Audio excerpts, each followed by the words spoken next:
Function class 11th का function को हम समझते हैं। देखो हमने अभी देखा कि जो रिलेशन था वह कार्टेशियन प्रोडक्ट का क्या था, सबसेट था। अब जो फंक्शन होगा, फंक्शन किसका सबसेट होगा, रिलेशन का। तो हम सिंपल भाषा में बोल सकते हैं function is a subset of relation. Function is a subset of relation, simple भाषा में ऐसा बोला जा सकता है। Okay, function is a subset of relation. अब वो कंडीशन क्या है, कंडीशन ये है कि रिलेशन का जो ऑर्डर्ड पेयर का जो फर्स्ट कंपोनेंट है वह किसी भी ऑर्डर्ड पेयर का फर्स्ट कंपोनेंट सेम नहीं होना चाहिए, एक जैसा नहीं होना चाहिए। तो वह रिलेशन क्या कहलाएगा, फंक्शन कहलाएगा। No any first component is same. Okay, no any first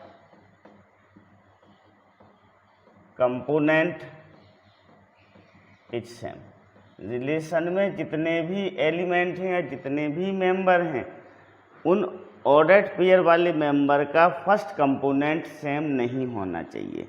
first component यदि सेम नहीं होता है तो वह रिलेशन क्या होगा, फंक्शन होगा। जैसे सपोज करो ये कोई रिलेशन है R इक्वल टू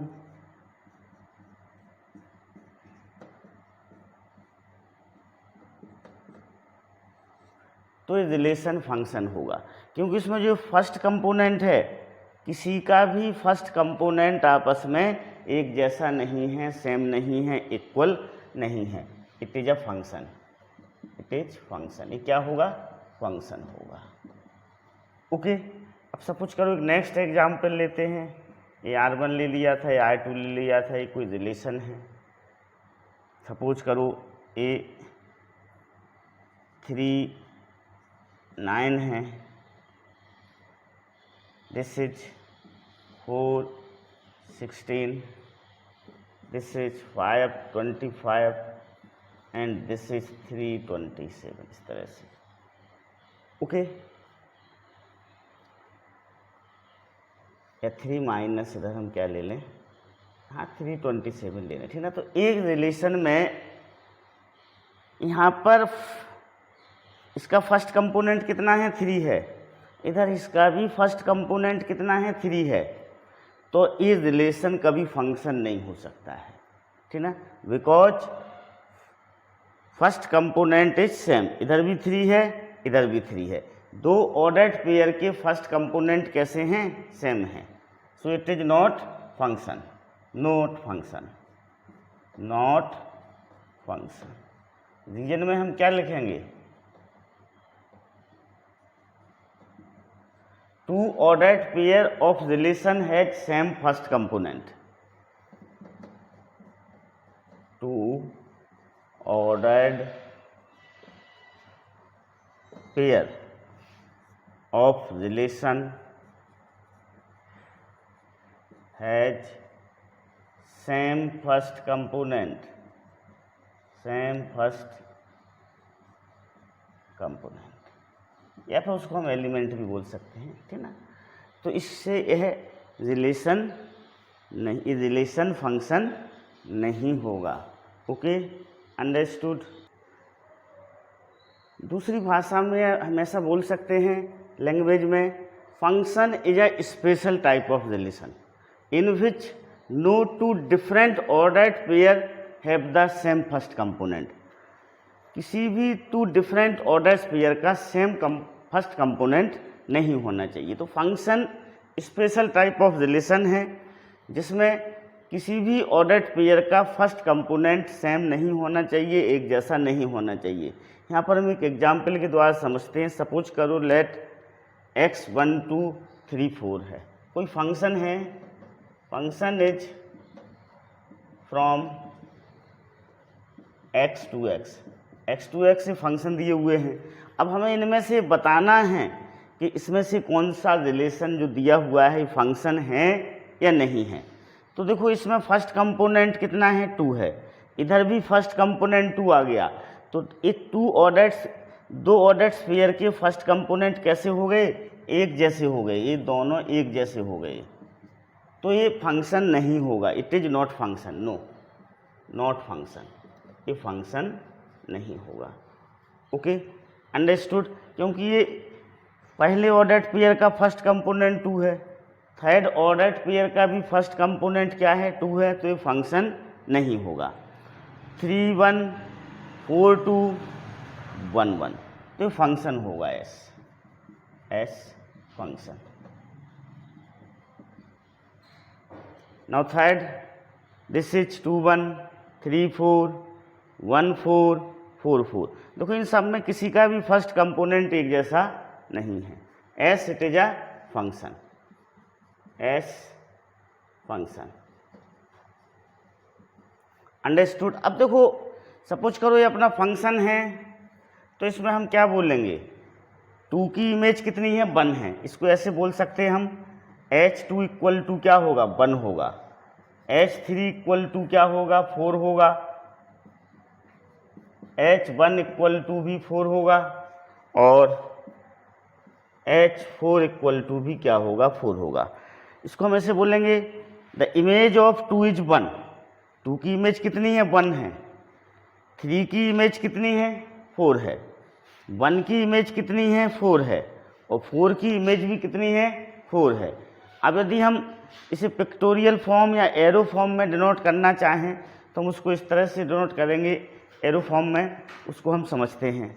ओके, ऐसे देखो, सपोज करो दिस, इसको बना लेंगे हम, ये कितना है, फर्स्ट कंपोनेंट लिख लेंगे 2 3 1 और 4, ax है, ax, ओके, इस तरह से।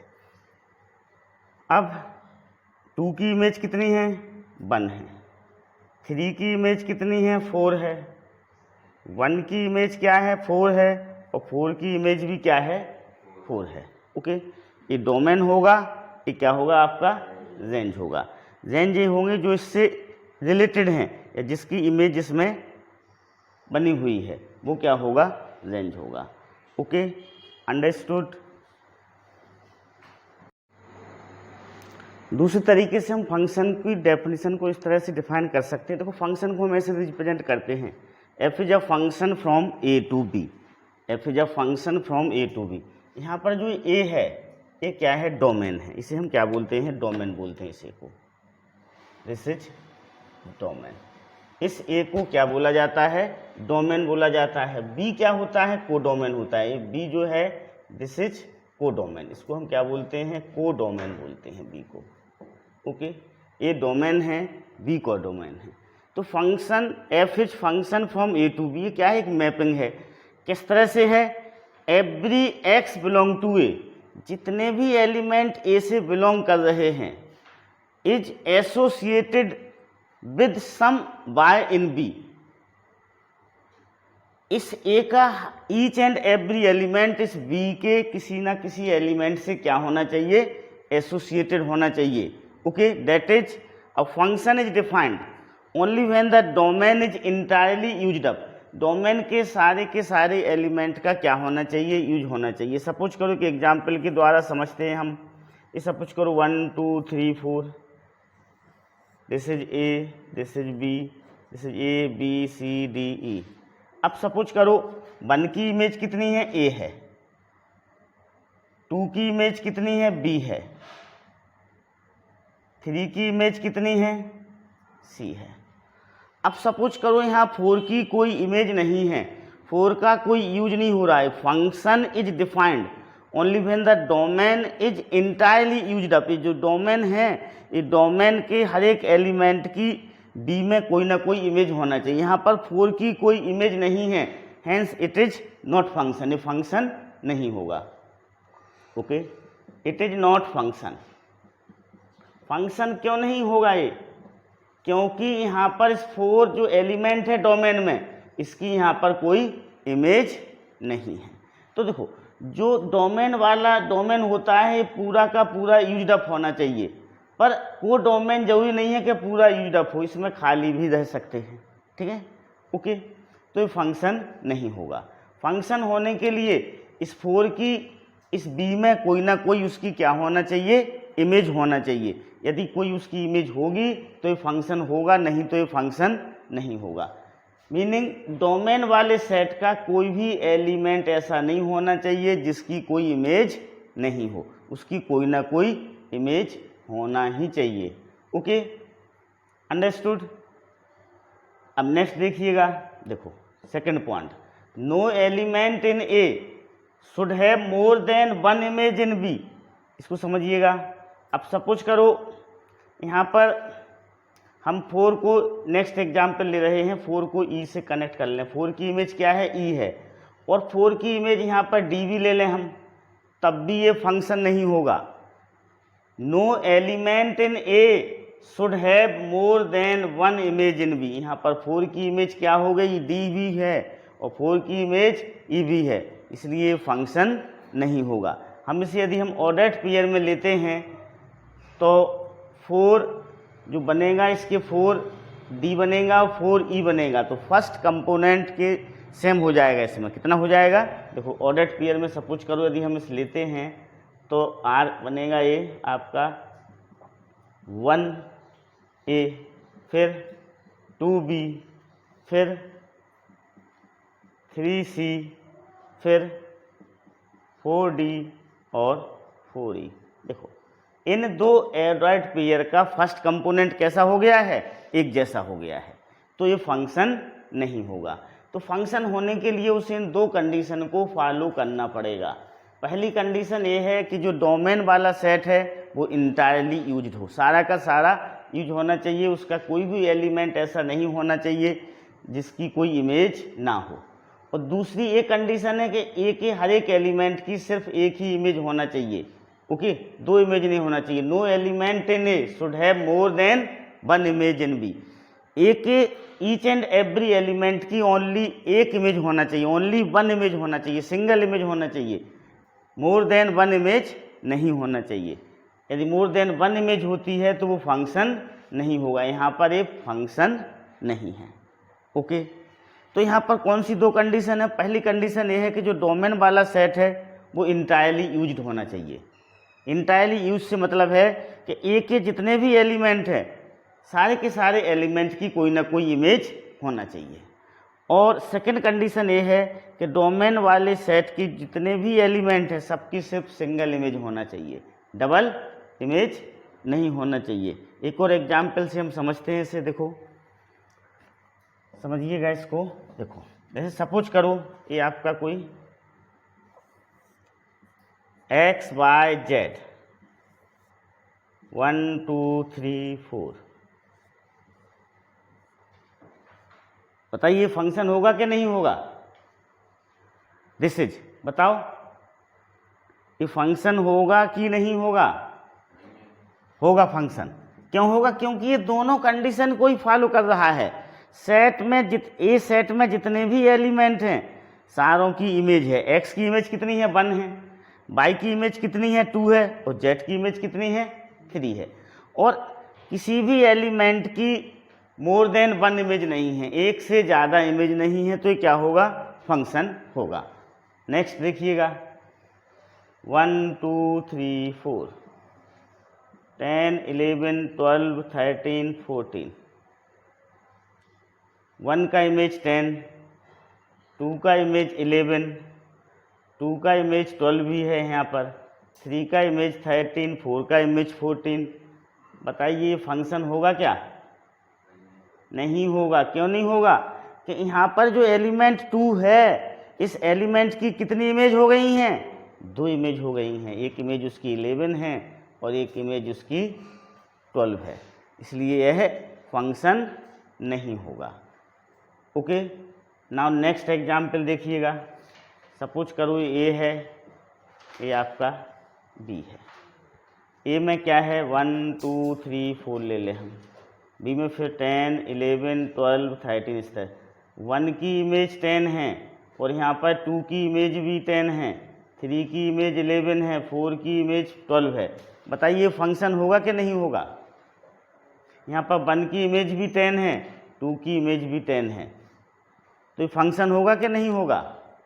ये फंक्शन होगा क्योंकि ये इन दोनों कंडीशन को क्या कर रहा है, फॉलो कर रहा है, hence it is function, it is function. कैसा होगा, फंक्शन होगा। क्यों होगा फंक्शन, क्योंकि ये इन दोनों कंडीशन को फॉलो कर रहा है।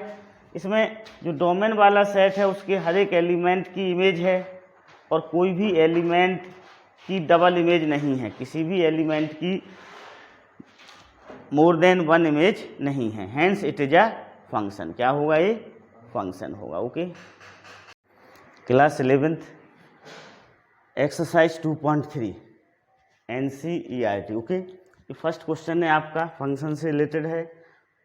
Which of the following relations are functions, हमें बताना है कि जो रिलेशन दिए हुए हैं इनमें से कौन फंक्शन है कौन नहीं है। गिव रीजन, रीजन भी हमें देना है, उसका रीजन शायद। If it is a function determine the domain and range, यदि वह फंक्शन निकलता है तो हमें उसका डोमेन और रेंज भी क्या करना है, फाइंड आउट करना है। ओके, तो देखो फर्स्ट को देते हैं, ये 2 1 है, ये 5 1 है, 8 1 है, ये 14 1 है, ये 17 1 है। ओके, देखो इसमें कोई फर्स्ट कंपोनेंट एक जैसा नहीं है, hence it is function. Okay, first में क्या लिखेंगे, एस, फंक्शन है। क्या है ये, फंक्शन है। रीजन में क्या लिखेंगे, first component of the ordered pair are not same. Reason first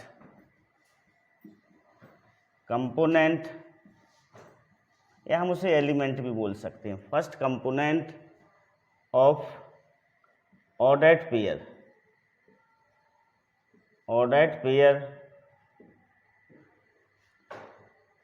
are distinct. कैसे हैं, अलग अलग हैं, डिस्टिंक्ट, वजह से क्या है, फंक्शन है आपका। अब इसका हमें अब डोमेन पता करना है, तो डोमेन क्या होगा इसका, देखो domain, domain set of first component 2 5 8 14 और 17। रेंज क्या होगा, 1 होगा। रेंज क्या होगा, 1 होगा। सेकंड 2 1, ये 4 2 है, ये 6 3 है, ये 8 4 10 5 12 6 14। अब इसमें हम देखेंगे क्या इसमें कोई फर्स्ट कंपोनेंट सेम है किसी का, ये 2 है, this is 4, this is 6, this is 8, this is 10, this is 12, this is 14। तो इस रिलेशन में भी कोई फर्स्ट कंपोनेंट इसके सेम नहीं है।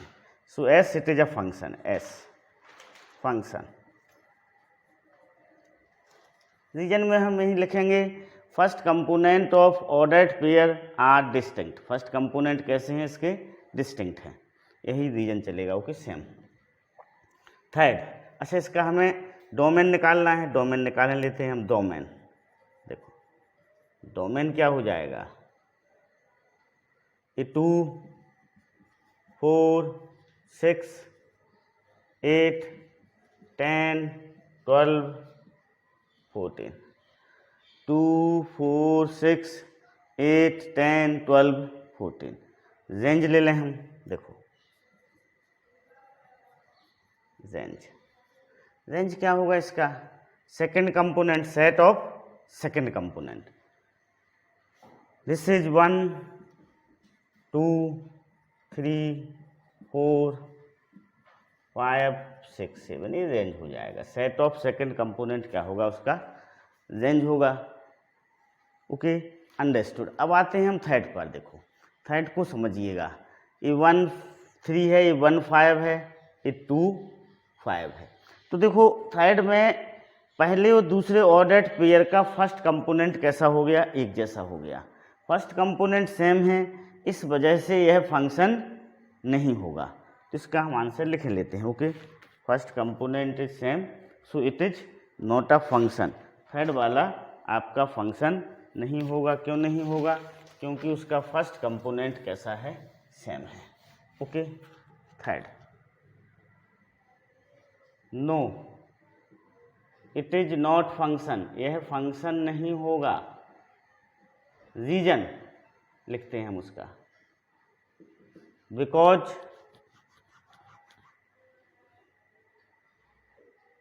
क्या लिखेंगे हम रीजन में? रीजन में हम लिखेंगे कि ऑर्डर्ड पेयर का फर्स्ट कंपोनेंट कैसा है, सेम है। Two ordered pair have same first component या फर्स्ट एलिमेंट भी हम उसे बोल सकते हैं, सेम फर्स्ट कंपोनेंट, या उस कंपोनेंट की जगह हम एलिमेंट भी लिख सकते हैं, एलिमेंट। ओके, इस वजह से वह फंक्शन नहीं है। Okay, understood, clear. किसी भी फंक्शन में यदि कोई रिलेशन है ऑर्डर्ड पेयर में दिया हुआ है तो उसके फर्स्ट कंपोनेंट सेम नहीं होना चाहिए। Second, find the domain and range of the given function. हमें क्या निकालना है? डोमेन निकालना है और रेंज को फाइंड आउट करना है।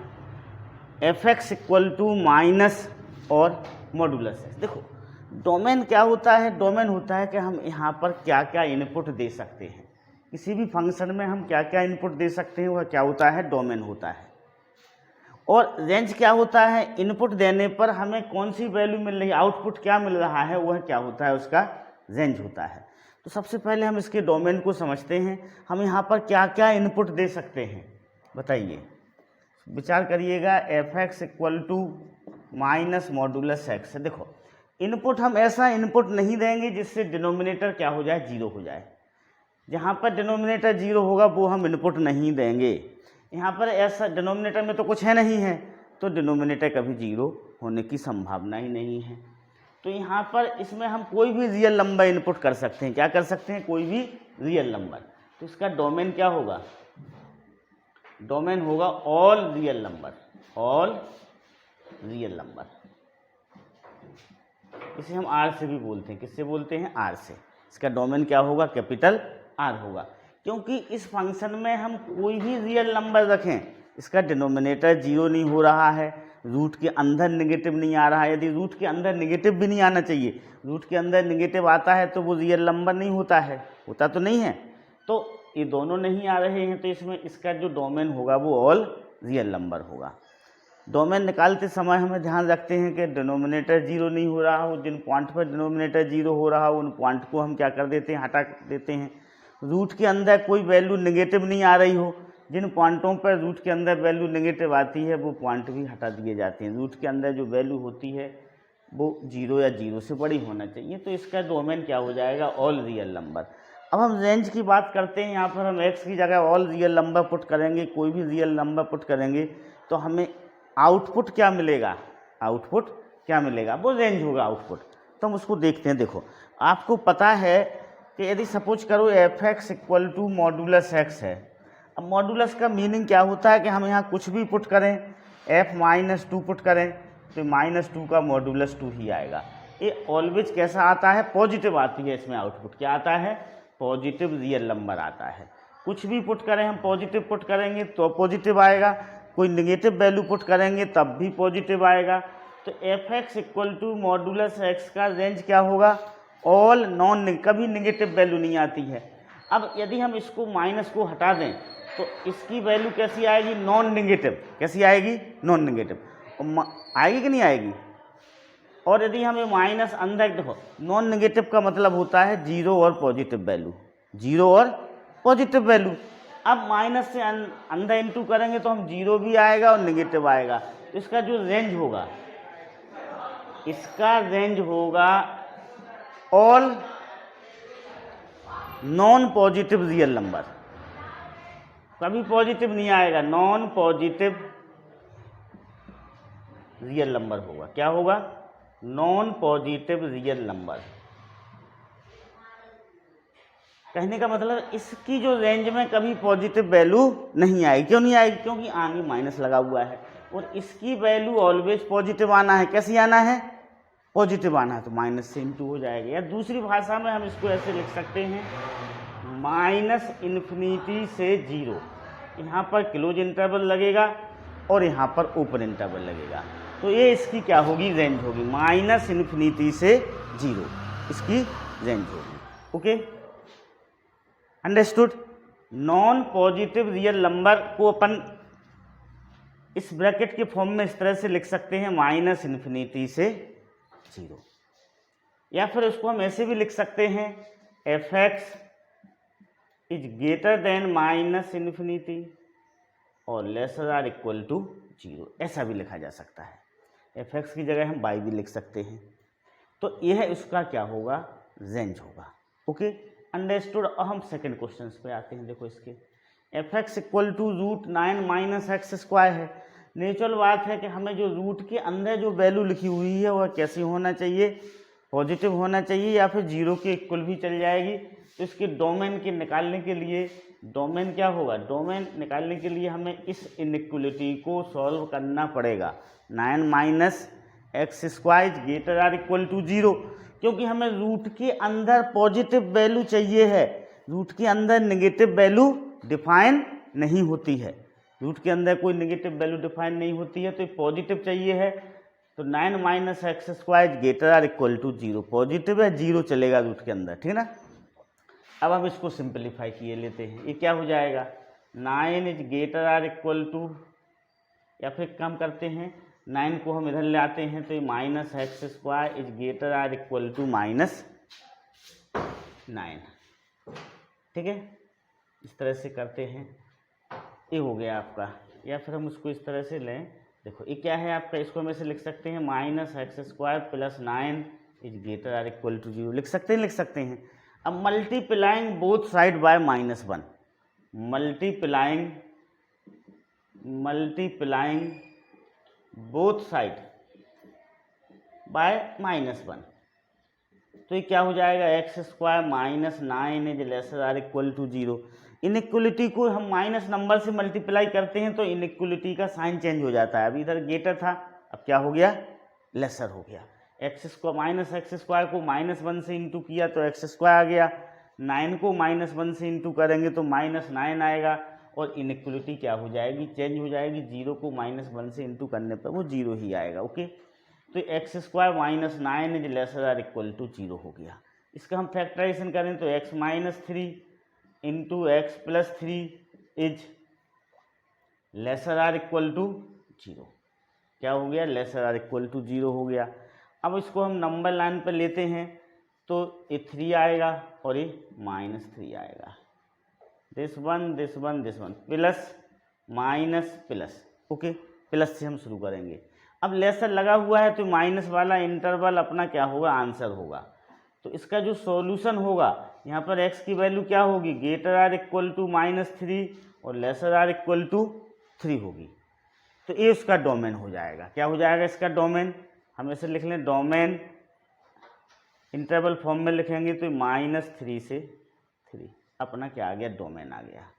ओके, या फिर ऐसे भी लिख सकते हैं हम, x की वैल्यू हम इसमें क्या क्या पुट कर सकते हैं, इस इंटरवल के बीच की कोई भी वैल्यू पुट कर सकते हैं। इसके अलावा हम कोई भी वैल्यू पुट करेंगे तो इस रूट के अंदर क्या आएगा, नेगेटिव आएगा। रूट के अंदर नेगेटिव रियल नंबर में डिफाइन नहीं होता है, फिर वो किस में आ जाता है, कम्प्लेक्स नंबर में आ जाता है। यहाँ पर रियल फंक्शन की बात हो रही है। Okay, understood. तो आपको डोमेन समझ में आ गया होगा।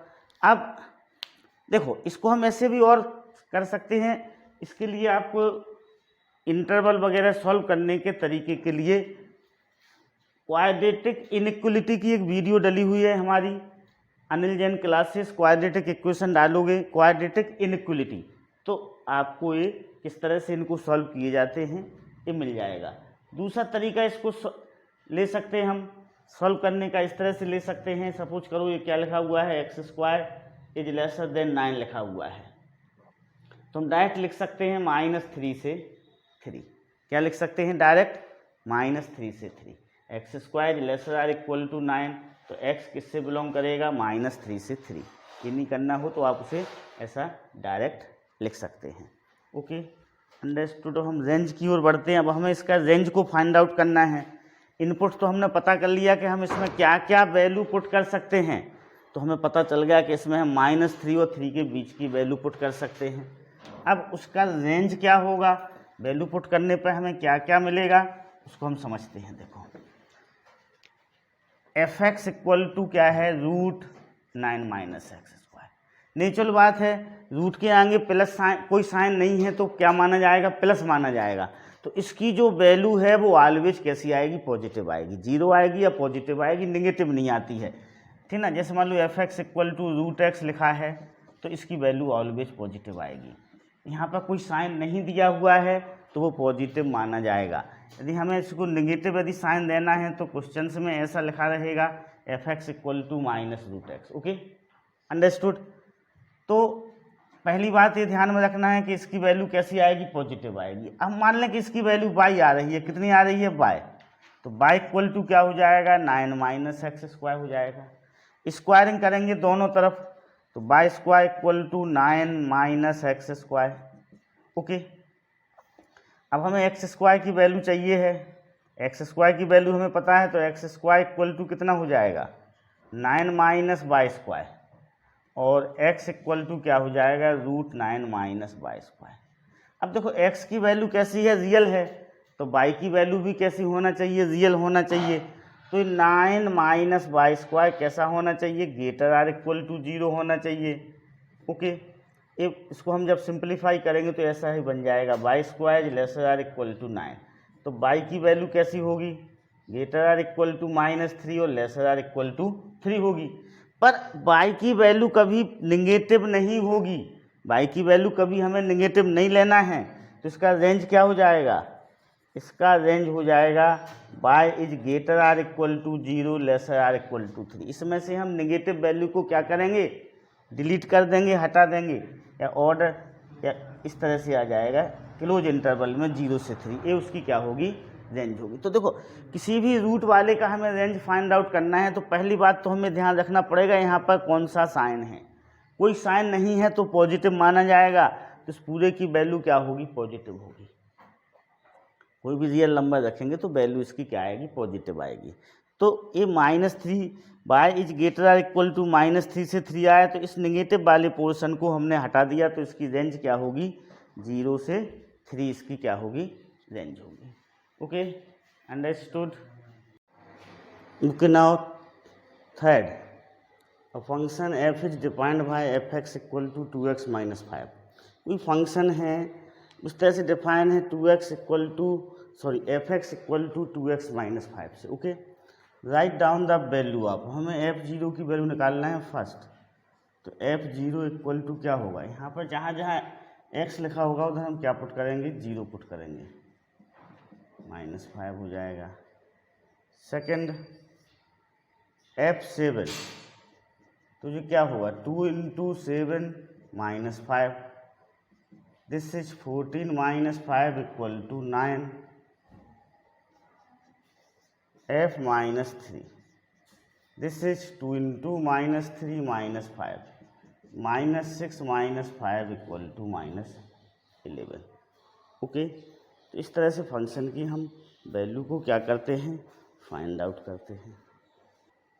Okay, now fourth, the function t which maps temperature in degree Celsius into temperature in degree Fahrenheit is defined. कोई फंक्शन इस तरह से है, ये टी फंक्शन है, TC equal to 9C/5 + 32।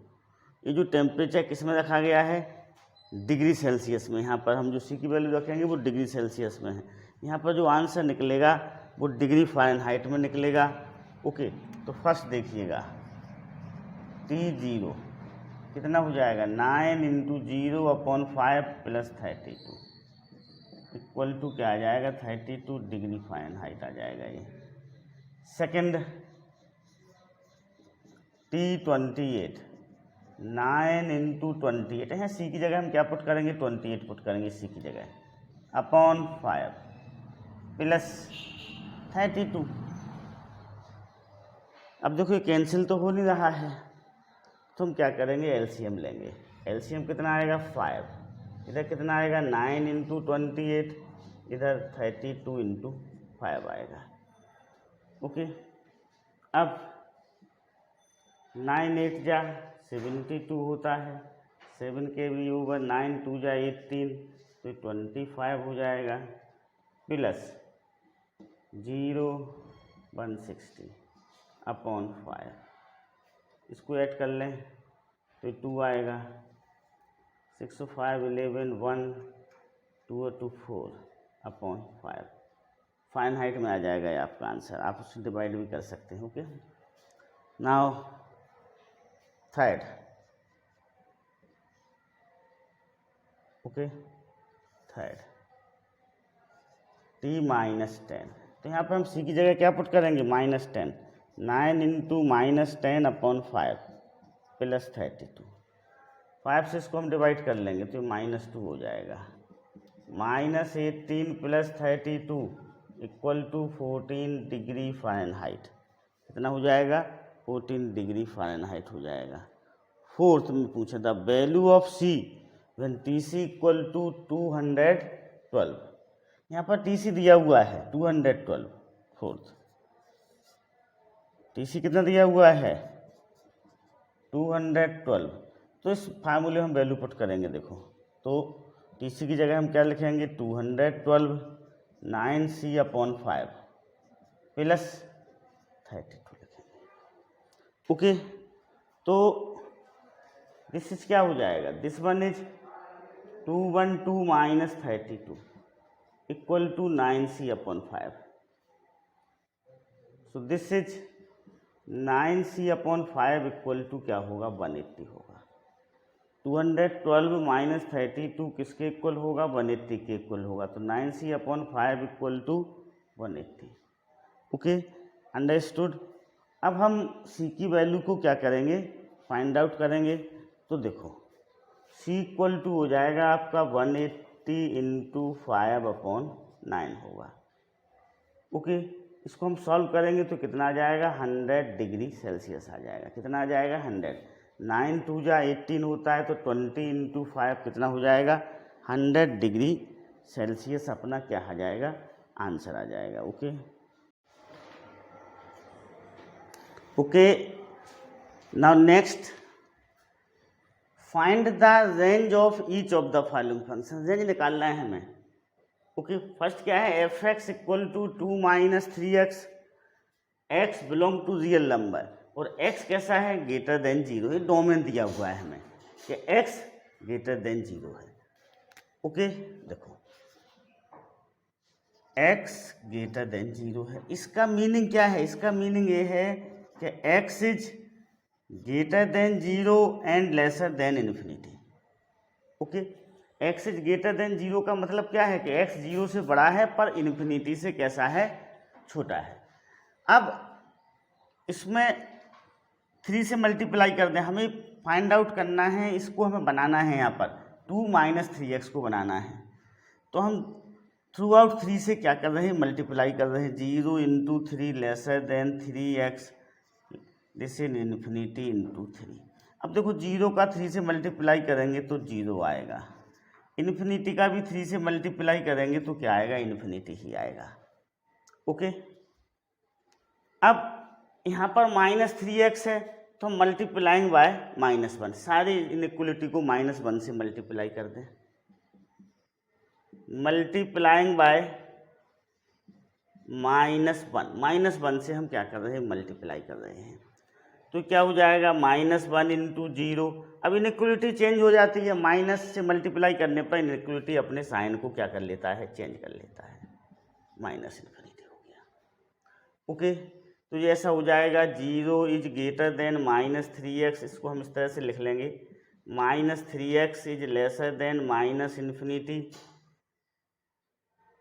Okay, -3x is greater than minus infinity और lesser than 0, इस तरह से लिखा जा सकता है। ठीक है, अंडरस्टूड। अब देखो, अब हम इसमें 2 ऐड करेंगे क्योंकि यहाँ पर क्या है 2 है, तो सारे में adding 2 minus infinity plus 2 this is 2 minus 3x this is 0 plus 2, ये आपका f(x) हो जाएगा, क्या हो जाएगा f(x) this is minus infinity and this is 2। Okay, तो फंक्शन की वैल्यू इसके बीच में आएगी, तो आपका जो रेंज होगा वो रेंज हो जाएगा -∞ से 2 ओपन इंटरवल। ओके, इसका रेंज क्या होगा, -∞ से टू ओपन इंटरवल। इस तरह से हम रेंज को क्या करते हैं, फाइंड आउट करते हैं।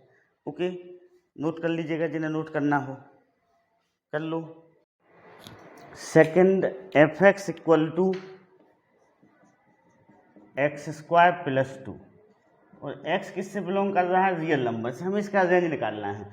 डोमेन क्या होगा, इसमें हम कोई भी रियल नंबर रख सकते हैं। देखो अब x पर स्क्वायर लगा हुआ है तो इसकी वैल्यू ऑलवेज पॉजिटिव होगी। ये 2 की वैल्यू भी ऑलवेज पॉजिटिव, मतलब पॉजिटिव में हम पॉजिटिव ऐड करेंगे तो पॉजिटिव आएगा। तो इसका जो रेंज होगा, इसका रेंज होगा 2 से इन्फिनिटी। क्या होगा रेंज, 2 से इन्फिनिटी होगा। देखो हम इसको ऐसे समझ सकते हैं, जो x² is always greater or equal to 0 and lesser than infinity. जो x² होगा वो ऑलवेज कैसा होगा, ग्रेटर देन 0 होगा और लेसर देन इन्फिनिटी होगा। अब दोनों तरफ हम एडिंग टू बोथ साइड, दोनों तरफ हम 2 ऐड कर दें तो 0 + 2 x² + 2 इन्फिनिटी + 2। तो क्या हो जाएगा, f(x) इक्वल टू हो जाएगा f(x) is greater or equal to 2 and lesser than infinity. तो आपकी रेंज क्या हो जाएगी, रेंज होगी 2 से इन्फिनिटी। क्या हो जाएगी रेंज, 2 से इन्फिनिटी आपकी रेंज हो जाएगी। नाउ फिफ्थ का third, f(x) equal to x है, x is a real number. तो हमें इसकी रेंज को फाइंड आउट करना है। देखो हम आपको इससे पहले बता चुके हैं कि कोई भी ऑड डिग्री का पॉलिनोमियल हो, कोई भी ऑड डिग्री का पॉलिनोमियल यदि उसका डोमेन रियल नंबर है तो उसकी रेंज भी कैसी आती है, रियल नंबर आती है। जब हम थ्योरी पढ़ा रहे थे उस समय हमने बताया था। तो ऑड डिग्री का पॉलिनोमियल है, इसका डोमेन क्या है, रियल नंबर है, तो इसकी रेंज भी क्या आएगी, रियल नंबर आएगी। इसकी कोई भी वैल्यू हो सकती है रियल नंबर में।